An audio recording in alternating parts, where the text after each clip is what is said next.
Bonjour, bienvenue pour notre 18e numéro de Parlons Impulsion. Parlons Impulsion, qu'est-ce que c'est? C'est l'émission du centre hospitalier Le Vinatier consacrée à son projet d'établissement. Trois invités, Delphine Jacques, qui est directrice adjointe en charge des patients et de la famille et des familles. Bonjour. Nous accueillons Sandrine Chapelle, qui est représentante du collectif des usagers du centre hospitalier Le Vinatier. Et enfin, nous accueillons François de Castro, qui est responsable de la maison des usagers, mais François est également père aidant.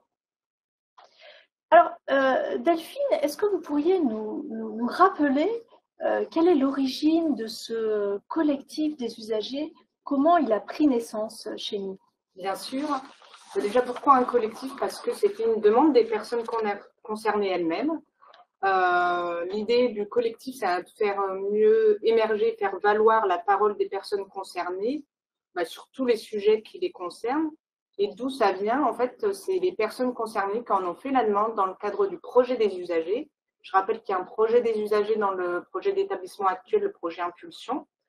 Et le premier axe du projet des usagers, c'est de mieux faire reconnaître la parole et la place des usagers.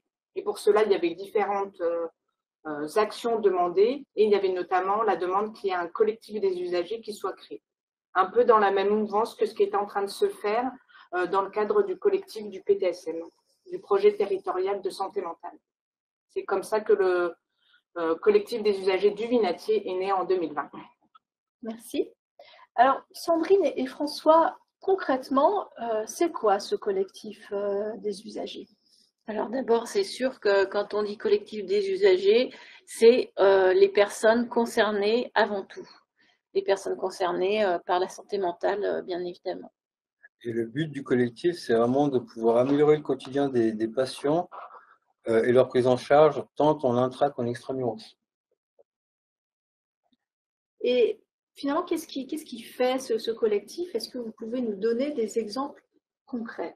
Il permet à la voix des usagers d'être entendue. Les usagers aussi, le collectif des usagers aussi intervient dans les instances de l'hôpital. Ils participent à des groupes de travail. On a créé le livret de sortie d'hospitalisation, voilà, qui est en fin de phase de test. Voilà, donc on participe donc aussi, voilà, à la prise en charge globale des patients de l'hôpital. Qu'est-ce que c'est ce livret de sortie d'hospitalisation, François? On pourrait en dire un mot ou deux? Oui, donc le livret de sortie d'hospitalisation, donc ça a été, il a émergé, l'idée a émergé dans le collectif des usagers et c'était pour répondre à un besoin par rapport à ce que nous on avait vécu en tant qu'anciens patients. On avait trouvé que justement la sortie d'hospitalisation, c'était un moment de fragilité. Et donc le livret, il est là justement pour aider au retour à la vie dans la cité, avec des astuces, des conseils, des adresses, Voilà. Des numéros de des numéros téléphone de téléphone. d'urgence, pas oublier d'aller à la pharmacie, des choses à faire au retour à la maison. Bravo pour cette belle réalisation.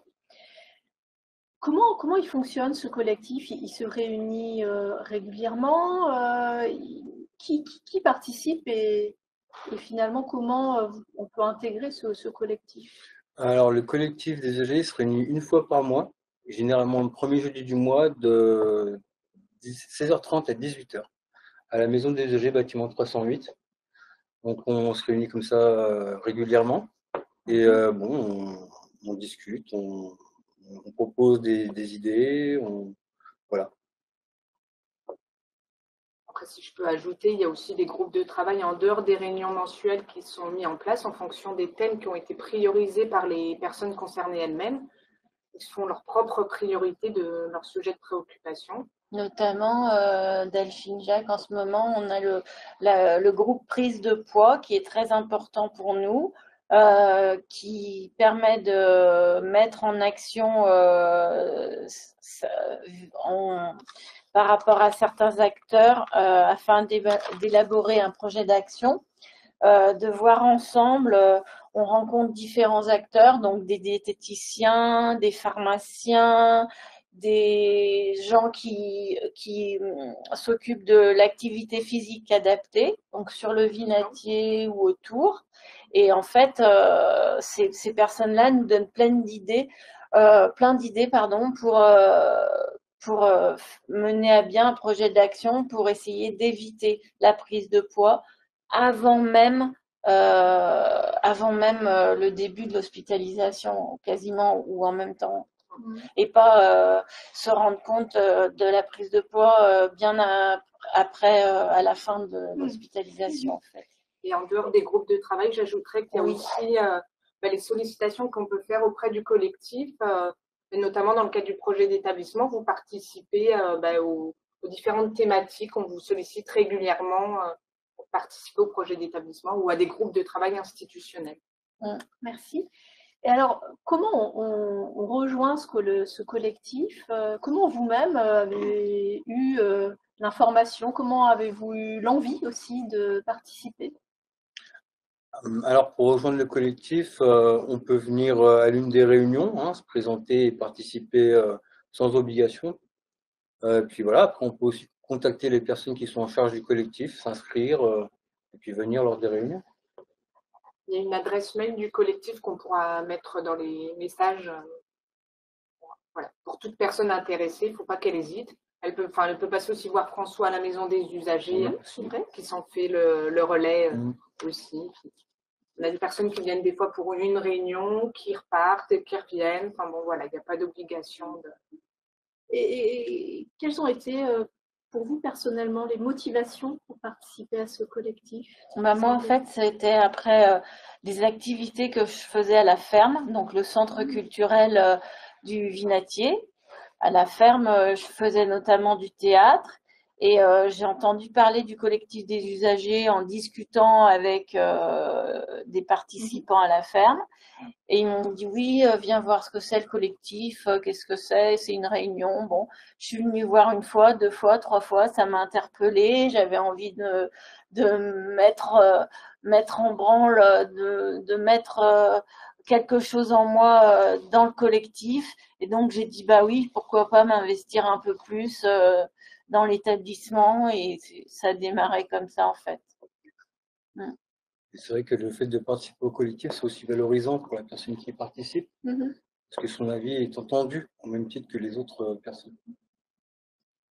Alors, nous allons avoir encore quelques questions en interview entre nous, mais n'hésitez pas d'ores et déjà à poser les questions que vous avez en tête à Delphine, à Sandrine, à François. Ils y répondront avec plaisir. Alors, moi, j'ai d'autres questions à vous poser. Ce collectif a certainement des perspectives, a des projets à venir. Est-ce que vous pouvez nous en dire plus? Oui, alors avec François, nous avons participé il y a quelques mois à une réunion pour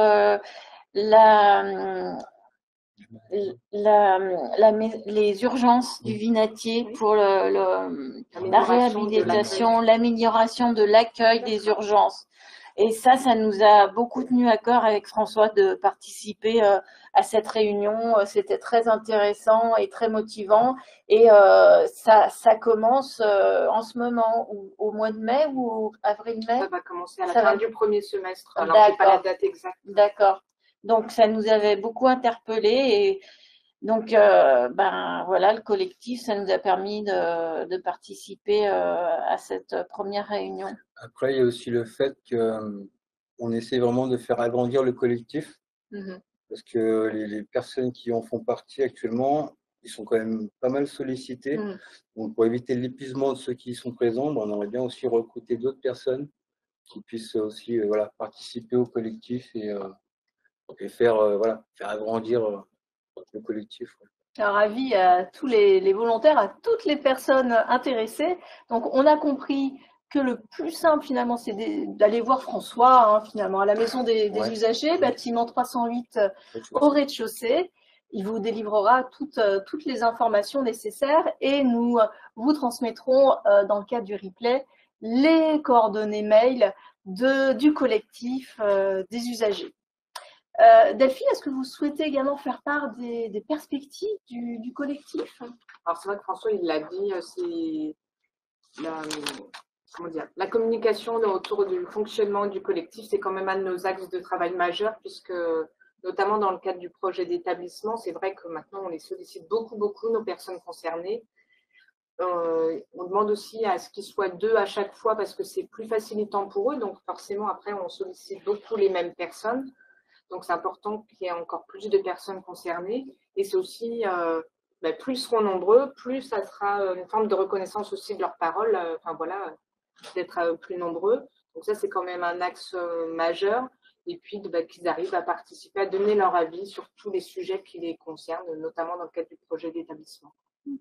Projet d'établissement donc, qui se renouvelle, hein. Nous sommes en préparation du projet d'établissement 2024-2028. Quand on n'est pas hospitalisé, quand on n'a pas l'occasion de passer sur le site principal du Vinatier, hein, quand on est suivi en CMP ou on participe à des groupes en CATTP, comment on fait finalement pour se raccrocher à ce collectif?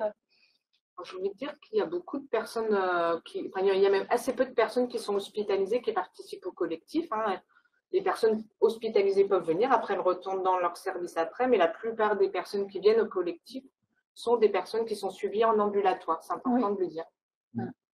Puis après, enfin, ça dépend de leur parcours, elles peuvent être à un moment hospitalisées, à un autre moment pas. Mais... Ouais, ça n'empêche pas qu'elles puissent venir au collectif quand elles veulent. Voilà. Et les sujets abordés, finalement, ne recouvrent pas que l'hospitalisation. On a cité le livret de sortie d'hospitalisation, le travail sur les urgences. Je vois que Chantal nous parle également du travail qui avait été fait sur les chambres sensorielles, donc des sujets plutôt hospitaliers. Le collectif se penche également sur des questions de prise en charge en ambulatoire. De mémoire... Il n'a pas encore beaucoup travaillé parce qu'il y avait tellement de sujets qui les ont beaucoup préoccupés sur la question de l'hospitalisation. C'est vrai que la majeure partie de la prise en charge en ambulatoire, mais les personnes concernées, leur vécu, il y a eu beaucoup de choses à dire sur la question de l'hospitalisation, sur la question de l'ennui, sur la question de ce moment. Enfin, si, il y a quand même eu ce livret de préparation à la sortie qui est quand même la transition entre l'hospitalisation et les prises en charge en ambulatoire. Et vous aviez beaucoup de choses, sur l'isolement et la contention aussi, beaucoup de choses à dire sur le temps de l'hospitalisation, mais forcément qu'il y a aussi des choses à dire sur les soins en ambulatoire. Ma question est peut-être un petit peu impertinente, mais comment finalement ce collectif se positionne, se vit par rapport aux instances de l'établissement, et notamment une instance qui existe réglementairement, qui est la commission des usagers. Comment les deux s'articulent? C'est moi qui peux plus en parler, puisque je m'occupe de la commission des usagers. Alors le lien, il se construit, j'allais dire, au fur et à mesure, hein. Il n'y a pas eu de choses préétablies. Mais l'idée, c'est qu'il y a un relais entre le collectif et la commission des usagers. D'ailleurs, on a une personne qui est membre de la commission des usagers qui est aussi au collectif. Et l'idée, c'est qu'aussi les réflexions du collectif des usagers puissent alimenter la commission des usagers, voire peut-être que certains membres du collectif voudront faire partie de la commission des usagers dans quelques temps, qu'il puisse y avoir ces allers-retours entre les deux. Donc, c'est un lien qui est en construction, qui n'est pas encore pleinement établi, mais c'est en construction.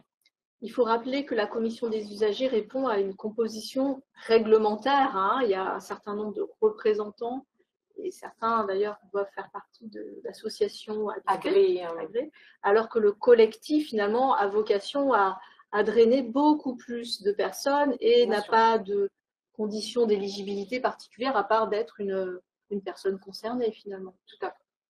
Écoutez, on arrive au terme de notre émission Parlons Impulsion. Donc le prochain numéro, ça sera le numéro 19, dont on ne dévoile pas aujourd'hui le titre, qui aura probablement lieu au mois de juin.